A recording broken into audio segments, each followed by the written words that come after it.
नमस्कार, Marathi kitchen creation या YouTube चॅनलवर मी सुनीता तुम्हा सर्वांचे मनापासून स्वागत करते। आज आपण खास अशी दिवाळीसाठी येथे लाडू रेसिपी पाहणार आहोत। रेसिपी अगदी साधी सोपी भरपूर टिप्ससह मी तुमच्याबरोबर शेअर केलेले आहे। यामध्ये आपण अर्धा किलो डाळ घेणार आहोत आणि ह्या डाळीपासून आपण हे बेसन बनवणार आहोत। डाळ भाजून घेऊन त्यापासून अगदी साध्या सोप्या पद्धतीने घरच्या घरी हे बेसनाचे लाडू अगदी स्वादिष्ट असे बनतात आणि कमीत कमी 15 ते 20 दिवस छान असे टिकतात। शिवाय हे लाडू आपण बिना पाकाचे तयार करणार आहोत। तुम्ही अगदी नवीनही असाल तरी पहिल्या वेळेस अगदी झटपट असे मौसूद लाडू तुम्ही बनवू शकता। तर रेसिपी नक्की पूर्ण पहा। त्यासाठी सर्वप्रथम येथे अर्धा किलो डाळ आपण काढून घेतलेली आहे। आता डाळ काढल्यानंतर आपल्याला सर्वप्रथम ही डाळ निवडून घ्यायची आहे। डाळीमधून डोळे खडे काढून घ्यायचे आहेत। तर हे पहा, येथे डाळ निवडून झाल्यानंतर ओल्या उपरण्याने एकदा छान अशी पुसून घ्यायची। त्यानंतर गॅसवर कढई ठेवून त्यामध्ये ही डाळ आपल्याला दोनदा करून भाजायची आहे। तर हे पहा, सर्वप्रथम आपण येथे डाळ घालून घेतली। मंद आचेवर छान अशी कडक आणि थोडीशी लालसर होईपर्यंत ही डाळ आपल्याला येथे भाजून घ्यायची आहे। कोणतीही डाळ ग्राइंड करण्या अगोदर छान अशी ओल्या उपरण्याने पुसून घ्यायची, त्यामुळे त्यावर लागलेले कलर वगैरे निघून जातात आणि डाळ स्वच्छ होते। त्यानंतर गॅसवर एक कढई ठेवून आपण छान मंद आचेवर या पद्धतीने थोडीशी लालसर होईपर्यंत डाळ भाजून घेतली तर ती छान कडक होते आणि बारीक पावडर तिची तयार होते, म्हणजे बेसन छान असं तयार होतं। तर हे पहा, ही डाळ आपली छान अशी भाजून झालेली आहे। आता एका ताटामध्ये काढून घ्यायची आणि छान अशी पसरून घ्यायची, म्हणजे थोडक्यात आपल्याला ही डाळ छान अशी थंड करून घ्यायची आहे। उरलेली सर्व डाळ आपल्याला पुन्हा कढईमध्ये घालून घ्यायची आणि ती डाळ सुद्धा आपल्याला थोडीशी लालसर आणि छान अशी कडक होईपर्यंत भाजून घ्यायची आहे। दोन्ही डाळी आपल्या छान अशा भाजून झाल्या, त्यानंतर थंड करून झाल्या। आता एक मोठं मिक्सरचं भांडं घ्यायचं। अर्ध्यापर्यंत ही डाळ मिक्सरच्या भांड्यामध्ये आपल्याला घालून घ्यायची आहे आणि त्यानंतर मिक्सरला फिरवून हिचं बेसन आपल्याला येथे तयार करून घ्यायचं आहे। तो 2 फिरक्या मारून छान असं बारीक आणि चुरचुरीत बेसन आपल्याला येथे तयार करून घ्यायचं आहे। तर या पद्धतीने रवाळ बेसन आपल्या इथे तयार झालं। एका ताटामध्ये काढून घेतलं आणि त्यानंतर उरलेली सर्व डाळ आपल्याला मिक्सरच्या भांड्यामध्ये घालून छान अशी मिक्सरला फिरवून याचं सुद्धा बेसन येथे तयार करून घ्यायचं आहे। तर या पद्धतीने उरलेल्या डाळीचं सुद्धा बेसन आपलं तयार झालं। तर पुन्हा आपलं 2 वाटे बेसन येथे आपल्याला भेटलेलं आहे।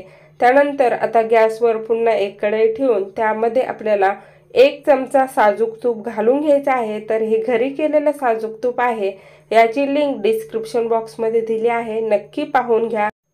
तर आता कढईमध्ये आपण बेसन घालून घेतलं। हे बेसन आपल्याला मंद आचेवर छान असं खरपूस आणि लालसर होईपर्यंत भाजून घ्यायचं आहे। गरज पडेल तसं आपल्याला यामध्ये साजूक तूप घालून घ्यायचं आहे। सर्व साजूक तूप यामध्ये मिक्स झाल्यानंतर बेसनाचा कलर याप्रमाणे दिसतो।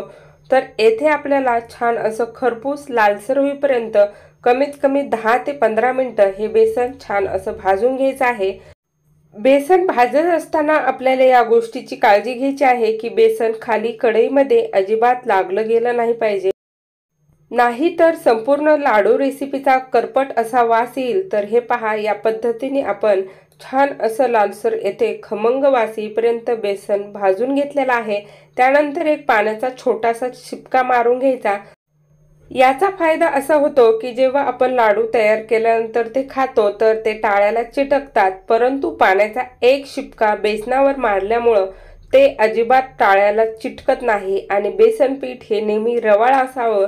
तर हे पहा, या पद्धतीने खमंग वास येईपर्यंत बेसन भाजून घेतलं। हे आपल्याला काढून घ्यायचं आणि उरलेलं बेसन आपल्याला पुन्हा कढईमध्ये घालून लालसर होईपर्यंत भाजून घ्यायचं आहे। तर हेही 10 मिनिटं भाजून झाल्यानंतर या पद्धतीने कलर येथे चेंज झालेला आहे। दोन्ही बेसन आपल्याला येथे एकत्र काढून घ्यायचा। आता येथे घरीच मी पिठी साखर तयार करून घेतली। 5 इलायची यामध्ये घालून फ्रेश अशी इलायची पावडर आणि पिठी साखर येथे आपण तयार करून घेतलेली आहे। तर ती आपल्याला या बेसनामध्ये छान अशी मिक्स करून घ्यायची। सर्व छान एकत्र मिक्स करून, पहिलं गरम आहे म्हणून ही येथे मी चमच्याच्या साहाय्याने छान अशी मिक्स करून घेणार आहे। जसं हे मिश्रण थोडंसं हाताला सोसवेल असं झालं की आपल्याला हाताने चोळून ही सर्व साखर या बेसनामध्ये छान अशी मिक्स करून घ्यायची आहे। तर अजून थोडंसं गरम आहे त्यामुळे वाट पाहूया, छान असं चुरून घ्यायचं आहे। तर येथे हे पहा, या पद्धतीने आपलं छान असं मिक्स झालं। आता दोन्ही हाताने आपल्याला या पद्धतीने हे बेसनामध्ये साखर छान अशी मिक्स करून घ्यायची। तर तुम्ही येथे पाहू शकता की लाडवासाठी जे आपण मिश्रण तयार केलं होतं ते सुंदर असं आपलं तयार झालेलं आहे। गरज पडत असेल तर यामध्ये अजून थोडंसं तूप घालायचं।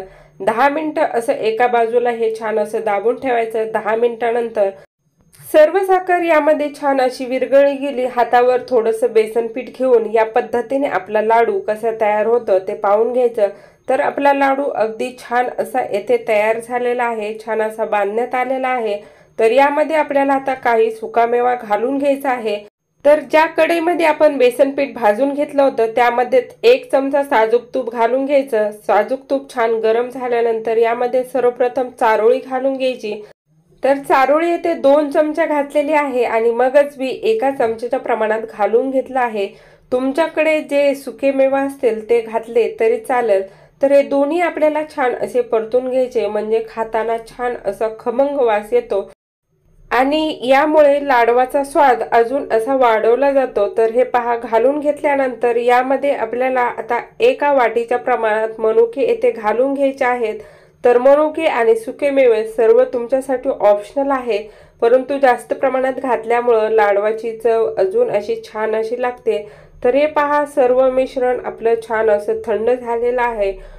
तर या पद्धतीने लाडवाचं सर्व सारण छान असं तयार झाल्यानंतर व्यवस्थित असं मिक्स करून घ्यायचं। जर या पद्धतीने आपलं मिश्रण जर तयार झालं नाही, लाडू जर सहज असे वळवता येत नसतील, तर अजून 1-2 चमचे साजूक तूप यामध्ये घालून घ्यायचं। तर हे पहा, या पद्धतीने आपण लाडू अगदी मध्यम आकाराचे येथे वळून घेणार आहोत। अगदी साध्या सोप्या पद्धतीने बिना पाकाची लाडू रेसिपी जर तुम्हाला करायची असेल तर या पद्धतीने केलेली ही लाडू रेसिपी तुमच्यासाठी अतिशय परफेक्ट अशी आहे। तर पहिला लाडू आपला वळून झालेला आहे, दुसरे लाडू याच पद्धतीने आपल्याला येथे वळून घ्यायचे आहेत। प्रत्येक सणासुदीला आपण बेसनाचे लाडू हमखास करतो किंवा पाकातले लाडू तर करतो, परंतु जर पाक बिघडत असेल, व्यवस्थित येत नसेल, तर या पद्धतीने पिठी साखर घालून अगदी अर्धा किलोच्या 1 किलोच्या प्रमाणात आपण झटपट अशी लाडू रेसिपी तयार करू शकतो। शिवाय ही हमखास 3 आठवडे आरामात टिकते आणि घरातील सगळे मंडळी आनंदाने हिचा स्वाद घेऊ शकता। अगदी अर्ध्या तासात झटपट अशी तयार होणारी ही लाडू रेसिपी। हे लाडू वरून एकदम टणक असे दिसतात आणि जेव्हा आपण ओपन करायला जातो तर आतमधून एकदम सॉफ्ट असतात। तर या पद्धतीने ही लाडू रेसिपी नक्की करून पहा।